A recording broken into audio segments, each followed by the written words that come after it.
저희들 새해 첫 주일이고요. 새해 첫 주일에는 제가 꼭 예배에 대한 말씀을 나눕니다.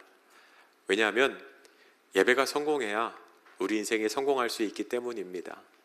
하늘이 열려야 됩니다.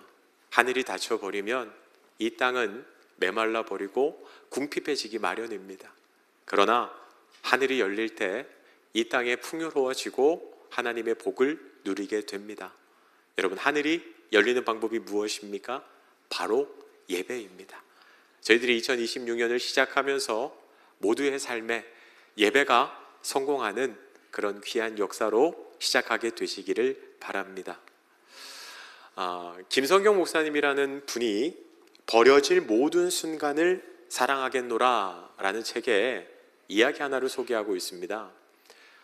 집회를 가서 말씀을 전하기 위해서 대기실에 잠깐 앉아 있는데 어린아이가 진흙덩이 하나를 가지고 나타나더랍니다. 그러더니 다짜고짜 이 진흙 좀 살려달라고 떼를 쓰더랍니다.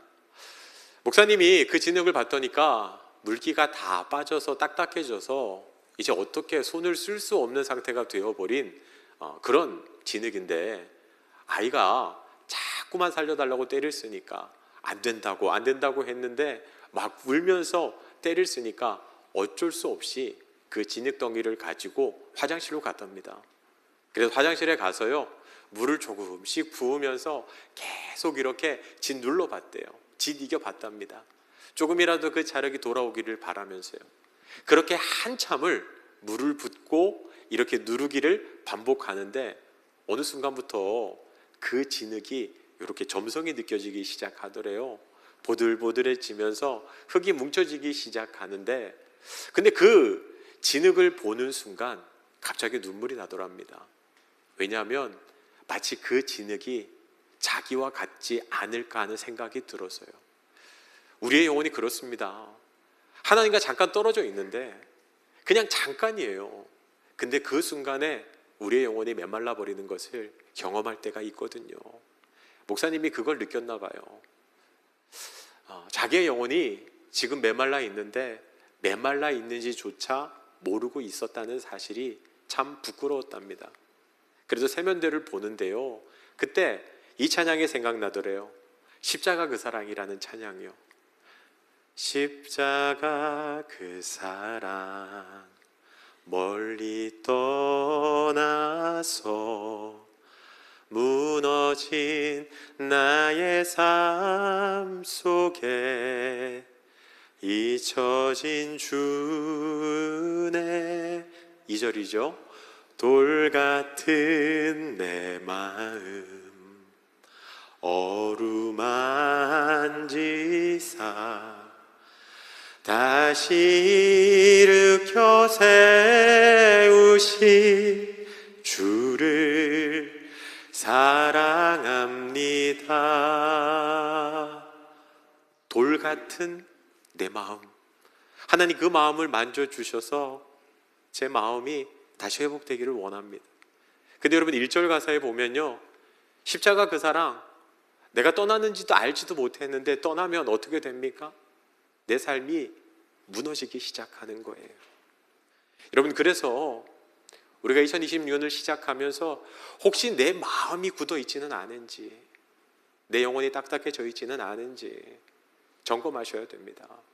그리고 하나님, 은혜의 강물을, 은혜의 비를 내 영혼에 부어주셔서 그 딱딱해진 것들이 다시 부드럽게 해주시고 예배의 감격이, 예배의 뜨거움이 회복되게 해주십시오. 여러분, 이 시간 그렇게 기도하면서 은혜를 경험하는 예배의 시간이 되기를 원합니다. 저희가 오늘 예배에 관해서 살펴볼 말씀은 저희 사무엘하 6장의 말씀인데요, 이 말씀의 배경은 어떤가 하면 다윗이 이제 통일 이스라엘의 왕이 되었습니다. 여러분, 다윗의 과거를 잘 아시죠? 10년 동안 사울 왕을 피해서 도망자로 살다가 이제 그가 유다 민족의 지도자가 됐어요. 왕이 됐어요. 그런데 한 지파의 왕에 불과했습니다. 그렇게 7년의 기다림의 시간을 통해서 이제 통일 이스라엘, 그러니까 12지파의 왕이 된 거예요. 왕이 된 다윗이 제일 먼저 했던 것은 수도를 예루살렘으로 옮기는 일이었습니다. 그리고 나서요, 이제 왕이 바뀌었다는 소식을 듣고 블레셋이 쳐들어왔는데 다윗이 블레셋을 이렇게 승리합니다. 전쟁에서 승리해요. 다 쫓아버려요. 이제 본격적으로 다윗 왕의 통치가 시작되는 거죠. 여러분, 왕이 되면 해야 할 일이 정말 많을 겁니다. 대통령만 돼도 이제 취임하자마자 해야 할 일들이 얼마나 많습니까? 이렇게 앞으로 어떻게 통치할지 기조도 발표해야 되고요.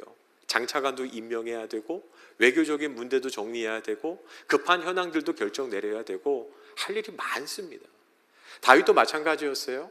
여러분, 다윗이 왕이 되고 나서요, 산적한 문제들을 처리했을 뿐만 아니라 주변 국가의 긴장 문제도 해결해야 됐고, 군대도 재편해야 됐고, 내부 안에 여전히 해결되지 못한 분열의 문제도 해결해야 됐고, 또 왕권을 강화시키는 작업들도 해야 했습니다.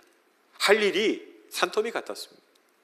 그런데 여러분, 다윗이 본격적으로 통치를 시작하면서 제일 먼저 했던 일이 뭔지 아십니까? 하나님의 법궤, 그 법궤를 예루살렘 성 안으로 옮기는 일을 최우선으로 하더라는 것입니다. 여러분, 법궤는 무엇입니까? 법궤는 언약궤를 의미하죠. 하나님께서 이스라엘 백성들이 애굽에서 나와서 가나안 땅으로 갈 때 그 광야 여정 가운데 하나님께서 명령하셔서 성막을 짓게 하시고 법궤를 준비시키시죠. 법궤에는 하나님의 십계명이 새겨져 있는 돌판, 그리고 만나가 담겨 있는 항아리와 아론의 쌍난 지팡이가 담겨져 있다고 그렇게 이야기를 합니다. 근데 이 법궤는요, 하나님의 임재를 상징하는 거였습니다. 그래서 이 법궤는 성막 안에서도 가장 깊숙한 지성소 안에 모셔져 있지요. 그리고 이스라엘 백성들은 이 법궤를 따라갔습니다. 이 법궤 앞에 하나님께서 불기둥 구름기둥으로 임하셔서 하나님의 임재가 그곳에 있어서 이스라엘 백성들은 그 법궤를 따라서 광야 40년을 이동했습니다. 근데 여러분, 그 법궤가 지금 어디에 있냐 하면 아비나답이라고 하는 사람이 집에 있는데 왜 거기까지 가게 되었나? 엘리 제사장이 이스라엘의 그 지도자로 있을 때요, 블레셋의 군대가 쳐들어오게 돼요. 그때 엘리의 아들이 이제 두 명이서 이제 이스라엘 군대를 이끌고 나가게 됐는데요. 그때 객관적으로 딱 보았을 때 블레셋 군이 너무 압도적인 거예요. 도저히 이 전쟁을 이길 수 없을 것 같으니까 이제 어떻게 하냐면요, 법궤를 가지고 그 전쟁터의 맨 앞에 세웁니다. 하나님의 임재를 상징하니까 우리가 법궤와 함께하면 이길 수 있다 생각했던 거죠. 그러나 그 전쟁에서 하나님께서는 이스라엘과 함께하지 않으십니다. 결국 대패를 당하게 되고요, 엘리의 두 아들은 전쟁터에서 전사하게 되고, 두 아들이 죽고 법궤를 빼앗겼다는 이야기를 들은 엘리 역시도 그 자리에서 넘어져서 목뼈가 부러져서 죽게 됩니다. 그러면 법궤는 어떻게 되는가? 블레셋이 그 법궤를 좋다고 가져갑니다. 왜냐하면 하나님의 임재를 상징하는 법궤를 빼앗았으니까 이제 자기의 신이 더 대단하다고 생각했던 거죠. 그러나 하나님의 법궤가 가는 자리마다 재앙이 임하고 저주가 임하게 됩니다. 다곤 신상의 목이 부러지고 발이 부러지고, 그리고 그 지역에 전염병이 돌고 계속해서 재앙이 내리면서 블레셋 안에서도 이 법궤는 계속해서 옮겨지다가 나중에 어디로 가냐 하면요, 블레셋과 이스라엘의 경계에 있는 아비나답이라고 하는 사람의 집에 그 법궤가 놓여지게 되는 거예요. 그런데 안타까운 것은 엘리 제사장 이후에 또 사울이 왕이 되었음에도 불구하고 누구도 그 법궤에 관심을 갖지 않습니다. 그냥 방치된 대로 70년이라는 시간이 흘러가게 되는 거예요. 그런데 다윗이 왕이 된 후에 그 법궤가 70년간 방치되었다는 것을 이미 알고 있었기 때문에 그것을 하나님의 그 나라 예루살렘으로 가져오기로 결심을 한 겁니다. 여러분, 왜 법궤를 옮겨와야 했을까요? 법궤가 하나님의 임재를 상징했잖아요. 다윗은요, 지난 10년의 도망자 생활을 통해서 또 7년의 기다림의 생활을 통해서 무엇을 깨달았냐 하면요, 하나님이 내 인생의 주인이시라는 것을 그가 깨달았습니다. 그리고 내가 왕이 되면 이스라엘의 주인이 누구이심을 분명히 해야 됐습니까? 하나님이 이 나라의 주인이심을 분명히 해야 됐어요. 여러분, 이스라엘이 잘 되는 비결이 무엇입니까? 하나님이 함께 하셔야죠. 하나님이 이스라엘의 주인이 되어야 여러분, 이스라엘이 형통할 수 있고 복을 받아 누릴 수 있는 겁니다. 다윗은 그것을 분명히 알았습니다. 다윗은요, 그 법궤가 예루살렘, 이스라엘의 수도 그 정중앙에 오기를 원했어요. 그리고 이스라엘 백성들이 그곳에서 다 함께 예배하는 꿈을 꾸었습니다. 그래서 다윗이 제일 먼저 했던 건 예루살렘 왕궁 안에 휘장을 칩니다. 장막을 쳐요. 비록 성막은 없지만 그 장막을 치고 그 안에 하나님의 언약궤를 모셔놓고 하나님 앞에서 온 백성이 예배하는 꿈을 꾼 거예요. 그렇게 해서 여러분, 그 언약궤를 이제 예루살렘으로 모셔들여 오는데, 오늘 우리가 다윗이 이 예배 드렸던, 그리고 언약궤 법궤를 모셔드리는 그 과정 가운데 우리가 어떻게 예배 드려야 하는지 저희들이 몇 가지 함께 배울 수 있을 것 같습니다. 첫 번째요, 다윗의 예배를 통해서 우리가 배울 수 있는 것, 여러분, 다윗은요, 중단하는 것으로부터 예배를 시작합니다. 자기가 하던 일을 계속하면서 예배하는 건 아닙니다. 하던 모든 일을 중단하고 예배의 자리로 나아가더라는 거예요. 저희가 오늘 읽지 않았지만 사무엘하 6장 1절부터 2절 말씀을 보면 이렇게 기록되어 있습니다. 같이 한번 읽어보겠습니다. 시작. 다윗이 이스라엘에서 뽑은 무리 3만 명을 다시 모으고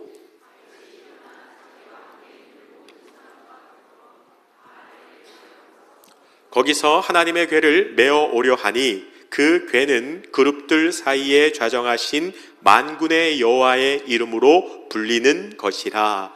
아멘. 여러분, 다윗이 법궤를 가져오기 위해서 몇 명과 동행합니까? 3만 명을 뽑아서 데려갔다라고 그렇게 이야기합니다. 여러분, 그냥 3만 명이 아닙니다. 뽑은 3만 명입니다. 여러분, 다윗은요, 그 자기 부하들 중에서, 백성들 중에서 정결한 사람 3만 명을 뽑고요, 그냥 간 것이 아닙니다. 그들을 정결하게 해서 정결한 옷을 입혀서 그들과 예배한 후에 법궤를 모시러 가더라는 거예요. 근데 여러분, 2절에 보면 더 주목해야 할 표현이 있는데, 다윗이 일어나 자기와 함께 있는 모든 사람과 더불어 바알렐 유다로 가서, 여러분, 이 3만 명이 어떤 사람이에요? 자기와 함께 있던 모든 사람들이라는 거예요. 여러분, 다윗이요, 해야 할 일이 많다고 이야기했잖아요. 그런데 중요한 사람들은 다 데리고 간 거예요. 그러면 국정 운영이 마비됩니다. 여러분, 나라를 다스릴 수 있는 사람, 결정할 수 있는 사람이 아무도 남지 않는 거예요. 근데 다윗은 그 모든 것을 중단하기로 선언하는 거예요. 왜 중단합니까? 더 중요한 일을 하기 위해서입니다. 하나님의 법궤를 모셔드리는 것, 이 나라와 민족 가운데 예배가 회복되어지는 것보다 더 중요한 일은 없기 때문에 다른 모든 일에 스탑, 중단을 선언하는 거예요. 여러분, 우리도 살다 보면 진짜 바쁘게 살아갈 때가 있는데, 그보다 더 중요한 일이 생기면 그 모든 일을 스탑하게 돼요. 더 중요한 일이 있기 때문에 그래요. 목회에서도 우선순위와 원칙이라는 게 있는데, 가장 중요한 일, 가장 우선되는 일들이 뭔지 아십니까? 물론 이제 뭐 예배나 이런 걸 얘기하는 것이 아니라 장례입니다. 장례는 아무리 바쁘더라도, 심지어는 멀리 가 있더라도, 뭐 해외 나가 있는 경우는 아니지만 멀리 가 있더라도요, 다시 돌아와서 반드시 장례 예배는 지내야 됩니다. 그 이유가 무엇입니까? 장례는 저희가 이제 보통 3일이나 4일에 모든 것이 끝나기 때문에 그렇습니다. 그래서 거기에 대한 우선순위를 둬야 되는 거예요. 다른 일을 중단하는 일이 있더라도. 가정에서도 마찬가지 아닙니까? 내 아내, 내 배우자에 관련된 일, 내 자녀에 관련된 일이라면요, 다른 이들을 멈추어 두고 우선되는 그 일부터 해야 되는 거죠. 다윗에게 그러한 영적인 우선순위가 분명히 있었다는 거예요. 그게 무엇입니까? 예배의 회복, 하나님의 법궤를 모셔드리는 일, 그 일이 다른 어떤 일보다 중요하더라는 거예요. 여러분, 예배는 우선순위를 분명히 하는 것으로부터 시작된다는 사실을 기억하시기를 바랍니다. 근데 그 우선순위를 분명히 하는 것이 중단하는 것으로부터 시작됩니다. 여러분, 주일은 하나님께 예배하기 위해서 다른 모든 일들을 스탑하는 날입니다. 중단하는 날이에요. 여러분, 주일날 우리는 하나님 앞에 예배 드리면서요, 단순히 의무적으로 주일을 지키는 게 아닙니다. 세상 가운데 살아가면서 혹시라도 어긋나 있는 내 기준과 관점을 하나님께로 온전히 교정하는 시간이 예배의 시간이에요. 지쳐있던 상해있던 그 영혼과 몸이 하나님으로부터 회복되고 힘을 얻는 시간이 바로 예배의 시간입니다. 여러분, 우리는 6일을 살고 주일날 예배 드리는 사람들이 아니라 주일날 하나님을 만나고 힘을 얻고 우리의 모든 것을 수정하여서 온전한 자리에 서서 세상으로 나아가서 6일을 살아내는 사람들이라는 사실을 기억하시기를 바랍니다. 근데 그 예배 핵심이 뭐예요? 중단하는 것으로부터 시작된다는 거예요. 왜 중단해야 됩니까? 하나님을 붙잡기 위해서, 하나님을 집중하기 위해서입니다. 여러분, 다윗을 보십시오. 모든 사람을 다 데리고 갑니다. 4만 명이나 되는 어마어마한 사람들을 이끌고 하나님 앞에 예배를 회복하기 위해서 달려나가는 다윗을 보시기를 바랍니다. 여러분, 2026년 여러분의 삶에 예배가 지켜지는 은혜가 있기를 원합니다. 예배를 지키기 위해서, 우선순위를 위해서 여러분 다른 것들을 중단하는 믿음의 결단이 있게 되기를 주님의 이름으로 축복합니다. 두 번째요, 여러분, 다윗의 예배를 통해서 우리가 무엇을 배우는가? 여러분, 다윗은 최고의 것으로 하나님께 드립니다. 사무엘상 6장 13절부터 15절 말씀을 제가 읽겠습니다. 여호와의 궤를 맨 사람들이 6걸음을 가매 다윗이 소와 살진 송아지로 제사를 드리고, 다윗이 여호와 앞에서 힘을 다하여 춤을 추는데 그때 다윗이 배 에봇을 입었더라. 다윗과 온 이스라엘 족속이 즐거이 환호하며 나팔을 불고 여호와의 궤를 메어 오니라.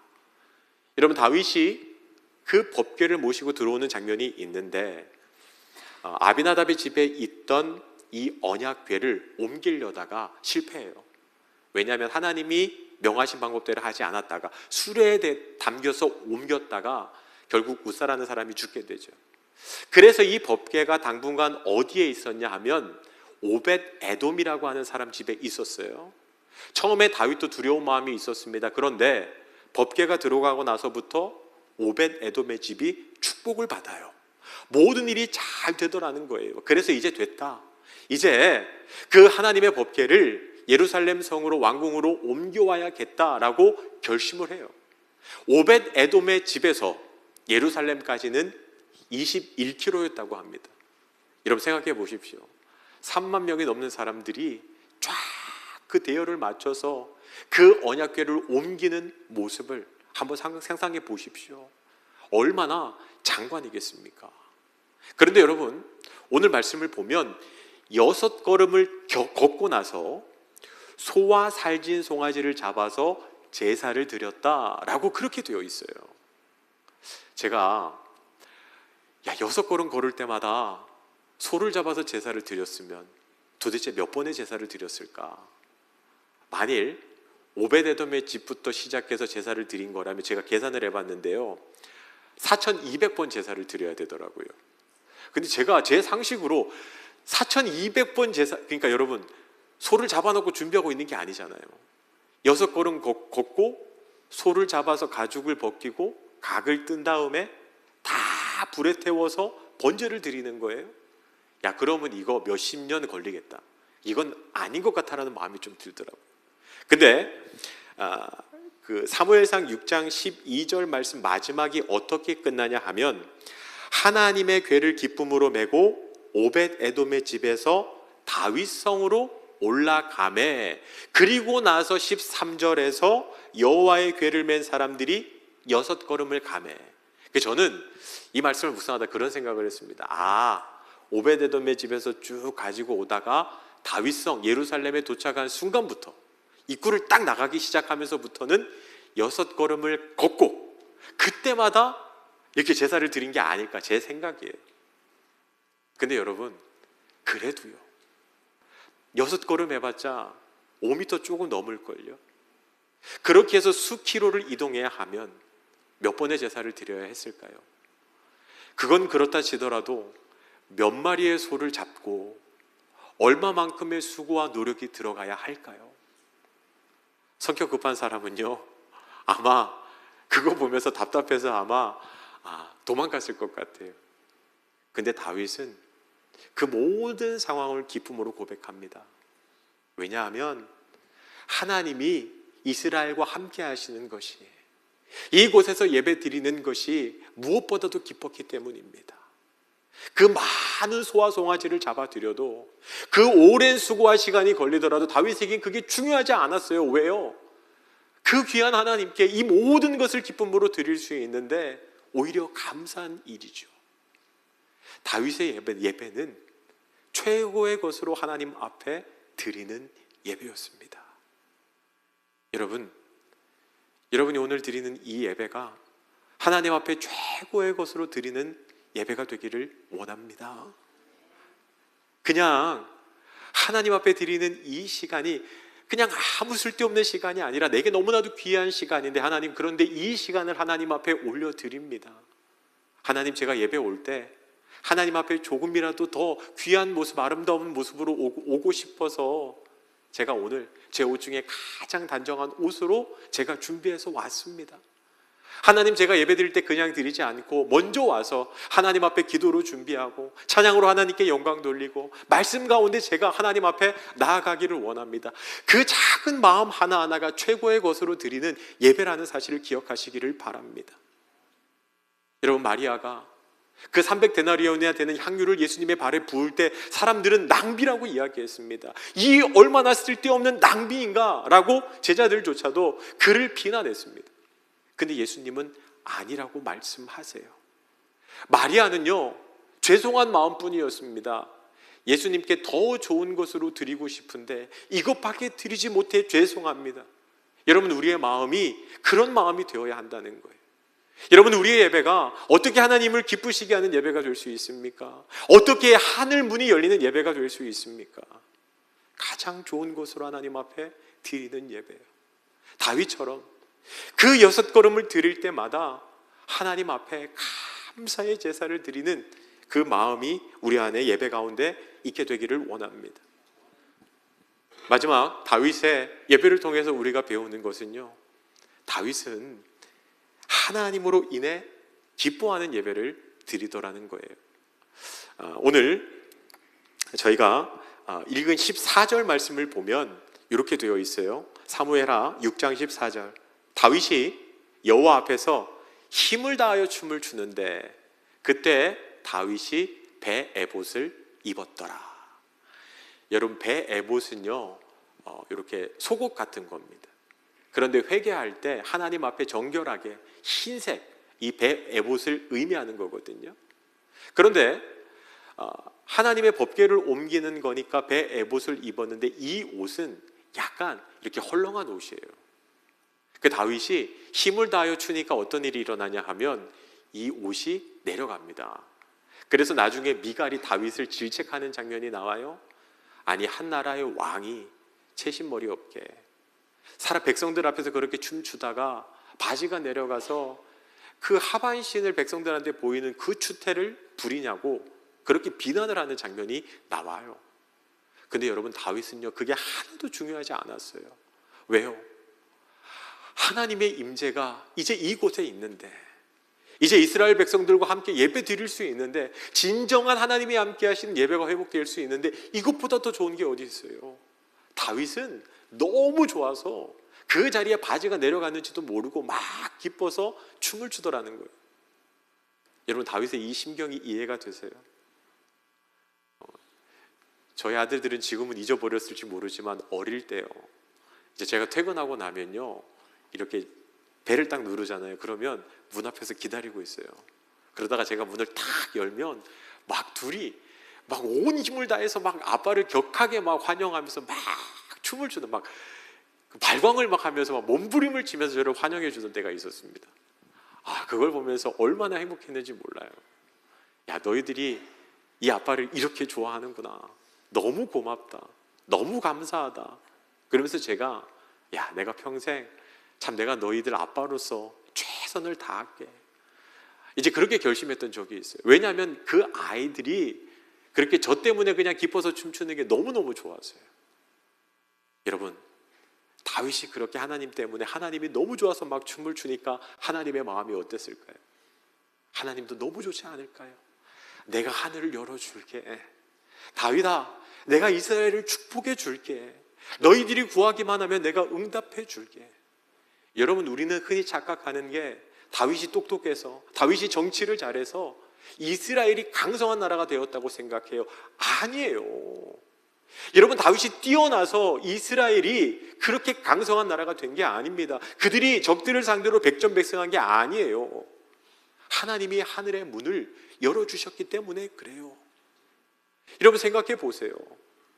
아니, 하나님께 예배드리겠다고 모든 일을 중단하고 하나님께 예배드리겠다고 그 모든 사람들을 데리고 와서 정말 6걸음마다 하나님 앞에 감사의 제사를 드리고, 또 하나님 앞에 바지가 내려간 줄도 모르고 기뻐 춤을 추는 다윗을 보면서 하나님께서 어떻게 축복해 주지 않으실 수 있겠어요? 여러분, 다윗이요, 이스라엘이 그것 때문에 복을 받는 거예요. 여러분, 우리가 구해야 되는 것이 무엇입니까? 하나님의 은혜, 하늘이 열리는 축복이에요. 워치만이라고 하는 분이 중국 그 이제 신앙인인데, 이분이 1920년, 1950년 참 중국이 공산화되고 어려운 시기에 믿음의 사람으로 살아갑니다. 건강도 안 좋았고요, 감옥에도 갇히고요, 여러 가지 문제들이 있으면서 감옥에 갇힌 그가 하나님께 기도하기 시작합니다. 하나님, 제발 좀 도와달라고, 문제 좀 해결해 달라고. 근데 그러다가 잠이 들었는데요, 하나님이 환상을 보여주시더래요. 양자강 위를 배를 타고 딱 가는데 앞에 암초들이 막 있는 거예요. 여러분, 배가 암초를 만나면 깨지잖아요. 그래서 그때 그 워치만 네가 하나님 앞에 기도했대요. 하나님, 저 암초 좀 없애주세요. 저 암초 좀 제거해 주세요. 배가 깨질 위험입니다. 그랬더니 하나님이 물으시더라는 거예요. 야, 내가 저 암초를 없애줄까? 아니면 은혜의 강을 확 부어줘서 암초 위로 배가 지나가게 해줄까? 그렇게 묻더라는 거예요. 그때 워치만니가 이렇게 기도했대요. 하나님, 저에게 은혜의 강을 허락해 주셔서 저 문제들 훨씬 위로 지나가게 해 주십시오. 자기는 지금까지 자기 앞에 놓여져 있는 문제들 때문에 그 문제들 해결해 달라고 하나님 앞에 그렇게 기도했는데 그게 아니더라는 거예요. 여러분, 하늘이 열리고 하나님의 축복이 부어지기만 시작하면 지금 내 삶에 내 앞을 가로막고 있는 그 문제들은요, 전혀 문제가 되지 않아요. 여러분, 은혜의 강이 막 부어져서 수위가 높아지잖아요. 그러면 내 앞에 가로막고 있던 암초들은 다 밑에 처박히게 되는 거예요. 내 앞을 가로막는 장애물이 아무것도 남지 않아요. 여러분, 2026년을 시작하면서 여러분의 삶에 많은 문제들이 있을 겁니다. 그것 때문에 걱정하고 잠 못 이루고 이거 어떡합니까? 하나님 앞에 매달리는 그런 문제들이 있을 거예요. 근데 여러분, 2026년 여러분이 예배를 회복하셔서 하늘이 열리는 은혜를 경험하게 될 때 그 문제를 붙잡고 씨름하는 인생이 아니라 그 문제 훨씬 너머로 은혜의 강 위로 여러분이 떠다니고 항해하는 축복을 누리게 될 줄 믿습니다. 올 한 해 여러분 예배에 승리함으로 여러분의 인생에 하나님이 주시는 복과 은혜를 누리며 그 삶의 모든 문제들이 작아지고 아무것도 아니게 되는 축복을 누리는 한 해의 삶이 되시기를 주님의 이름으로 축복합니다.